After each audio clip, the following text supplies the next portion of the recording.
Gravity एक महत्वपूर्ण भौतिक बल है जो हमारी ब्रह्मांड के सभी द्रव्यमान वस्तुओं को आकर्षित करता है। यह फिजिक्स का एक मूल नियम है जो स्पेस टाइम में तरंगों के गतिविधि को नियंत्रित करता है।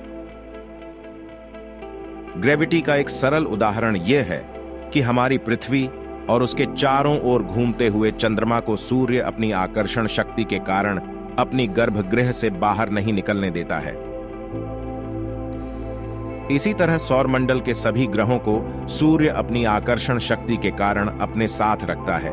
ग्रेविटी की शक्ति दो वस्तुओं के बीच के दूरी और उनके मास के आधार पर निर्भर करती है। अधिक दूरी और अधिक मास वाली वस्तु के बीच ग्रेविटी की शक्ति अधिक होगी। इसीलिए सूर्य को हमारी पृथ्वी से ज्यादा दूर व अधिक मास वाली वस्तु के बीच आकर्षण शक्ति कम होती है। ग्रेविटी एक बहुत ही कमजोर बल है जिसे आवश्यकता अनुसार बड़े आकार की वस्तु द्वारा प्रकट किया जाता है। ग्रेविटी एक अस्थिर फिजिक्स की मूल बुनियाद है जो दूरस्थ द्रव्यमानों को आकर्षित करता है। इसका मूल नियम यह है कि मापने योग्य द्रव्यमानों के बीच आकर्षण बना रहता है जो उन्हें एक दूसरे के पास खींचता है। यह दूरी या अंतर के साथ अधिक मात्रा में बढ़ता है, इसलिए बड़े द्रव्यमानों को अधिक आकर्षित किया जाता है। इस आकर्षण के मूल कारण को आज भी वैज्ञानिक रूप से समझा जाना जारी है। अल्बर्ट आइंस्टीन ने अपने सामान्य रिलेटिविटी थ्योरी में इसे बताया है कि भूमि या कोई दूसरी द्रव्यमान उस चीज को कुछ न कुछ रूप से मोड़ते हैं जो इसे आकर्षित करता है।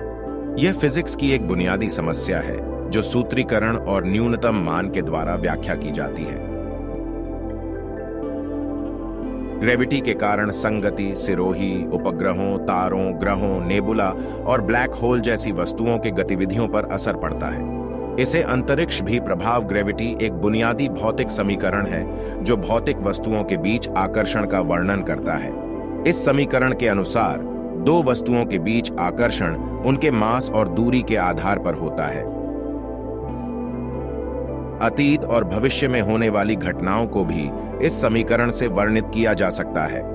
इस समीकरण का अध्ययन बड़े भौतिक वस्तुओं के बीच आकर्षण को समझने में महत्वपूर्ण है, जैसे कि सूर्य, ग्रह, तारे, गैलेक्सियों आदि के बीच आकर्षण। इसके अलावा ग्रेविटी का उपयोग भौतिक अध्ययनों में भी किया जाता है, जैसे कि द्रव्यमान की माप, बिजली के आवेदन और संचालन आदि में। ग्रेविटी के बारे में अधिक जानने के लिए आप अलग अलग विषयों पर विस्तृत अध्ययन कर सकते हैं, जैसे कि समय स्थान का तंत्र, भूग्रह आकर्षण, भौतिक शून्यता आदि। अल्बर्ट आइंस्टीन के अनुसार ग्रेविटी एक बड़ी शक्ति होती है जो वस्तुओं को आकर्षित करती है। ग्रेविटी भौतिक वस्तुओं के बीच आकर्षण का कारण होती है जो आकार, मात्रा और स्थान के अनुसार भिन्न होती है। अल्बर्ट आइंस्टीन के अनुसार ग्रेविटी एक बड़ी शक्ति होती है जो वस्तुओं को आकर्षित करती है। ग्रेविटी भौतिक वस्तुओं के बीच आकर्षण का कारण होती है जो आकार, मात्रा और स्थान के अनुसार भिन्न होती है। आइंस्टीन ने ग्रेविटी को समझने के लिए एक नया सिद्धांत दिया जो समय और स्थान को एक एकमात्र मौलिक तत्व के रूप में देखता है।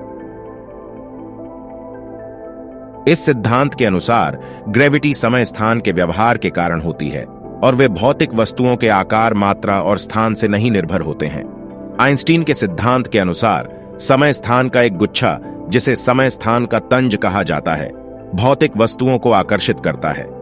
जिस भी वस्तु का तंज अधिक होता है वह अधिक आकर्षित करती है। इसलिए बड़ी मात्रा वाली वस्तुएं छोटी मात्रा वाली वस्तुओं से अधिक आकर्षित होती है।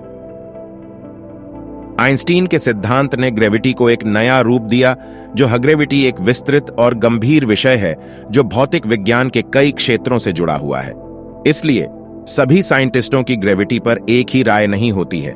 हालांकि सभी वैज्ञानिक एकमत हैं कि ग्रेविटी पर वैज्ञानिक समुदाय ने कई सिद्धांत दिए हैं, जिनमें से कुछ प्रमुख हैं। न्यूटनियन सिद्धांत। सर आइजैक न्यूटन ने ग्रेविटी के सिद्धांत का प्रथम वर्णन किया। उनका सिद्धांत कहता है कि हर वस्तु पृथ्वी के केंद्र में एक आकर्षण के कारण आकर्षित होती है। यह आकर्षण उस वस्तु के मास और पृथ्वी के मास के बीच संबंधित होता है, जिसे न्यूटन के गुरुत्वाकर्षण का सिद्धांत कहा जाता है। आइंस्टाइन सिद्धांत। अल्बर्ट आइंस्टाइन ने ग्रेविटी के सिद्धांत को बहुत बढ़ावा दिया। उनका सिद्धांत कहता है कि ग्रेविटी नहीं बल्कि समय स्थान का झुकाव है, जिसे समय स्थान का सिद्धांत कहा जाता है। आइंस्टाइन के सिद्धांत के अनुसार वस्तु का मास या आवेश नहीं बल्कि समय स्थान का तनाव उसे आकर्षित करता है। क्वांटम सिद्धांत। कुछ वैज्ञानिकों का मानना है कि ग्रेविटी को क्वांटम वैविध्यता के माध्यम से समझा जा सकता है। इसके अनुग्रेविटी के बारे में सिद्धांतों की दुनिया में कई विभिन्न विचारधाराएं हैं। इनमें से कुछ मुख्य हैं। Newtonian gravitation. इस सिद्धांत के अनुसार ग्रेविटी एक बाहरी बल होती है जो दो वस्तुओं को एक दूसरे की ओर आकर्षित करती है।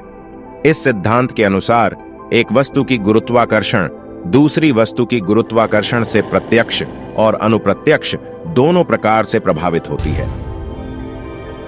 न्यूटनियन ग्रेविटेशन सिद्धांत को सामान्य रूप से न्यूटन के ग्रेविटेशन सिद्धांत के नाम से जाना जाता है। आयनिक ग्रेविटेशन। इस सिद्धांत के अनुसार ग्रेविटी दो वस्तुओं के बीच आयनों या विद्युत चार्ज के विकिरण से होती है। आयामिक ग्रेविटेशन। इस सिद्धांत के अनुसार ग्रेविटी का कारण वस्तुओं के आयाम में होते हुए समझा जाता है। इक्विवेलेंट व्यवस्था। इस सिद्धांत के अनुसार ग्रेविटी एक मुष्ट होती है, जिसे आयामिक और गतिज भी जाना जो मौलिक बाहरी कारण होती है जो वस्तुओं को आकर्षित करती है। ग्रेविटी के बारे में नए सिद्धांत और समझौते अभी भी वैज्ञानिक समुदाय में चर्चा के विषय हैं। उदाहरण के लिए आधुनिक भौतिक विज्ञान और खगोल विज्ञान में ग्रेविटी के बारे में अलग अलग सिद्धांत होते हैं। वैज्ञानिकों ने अभी तक ग्रेविटी के बारे में समझ को बढ़ाने के लिए विभिन्न विस्तृत प्रयोग और अध्ययन किए हैं, और आज भी उन्होंने ग्रेविटी के असंभव और गंभीर पहलुओं का सामना करना होगा। ब्रह्मांड के बारे में हमारी समझ पर अल्बर्ट आइंस्टीन के काम का गहरा प्रभाव पड़ा। उनके सबसे महत्वपूर्ण योगदानों में से एक सामान्य सापेक्षता के सिद्धांत का विकास था, जो बड़े पैमाने पर गुरुत्वाकर्षण के व्यवहार और ब्रह्मांड की संरचना का वर्णन करता है। सामान्य सापेक्षता के अनुसार ब्रह्मांड एक 4 आयामी अंतरिक्ष समय का कपड़ा है जो बड़े पैमाने पर वस्तुओं की उपस्थिति से घुमावदार और विकृत हो सकता है। अंतरिक्ष समय की वक्रता वह है जिसे हम गुरुत्वाकर्षण के रूप में अनुभव करते हैं। आइंस्टीन ने यह भी प्रस्तावित किया कि प्रकाश की गति सभी संदर्भ फ्रेमों में स्थिर है, जिसका अर्थ है कि भौतिकी के नियम सभी पर्यवेक्षकों के लिए एक दूसरे के सापेक्ष स्थिर गति से चलते हैं। इसने प्रसिद्ध समीकरण E/mc2 को जन्म दिया, जो द्रव्यमान और ऊर्जा की समानता को दर्शाता है। ब्रह्मांड की समग्र संरचना के संदर्भ में आइंस्टीन शुरू में एक स्थिर, अपरिवर्तनीय ब्रह्मांड में विश्वास करते थे।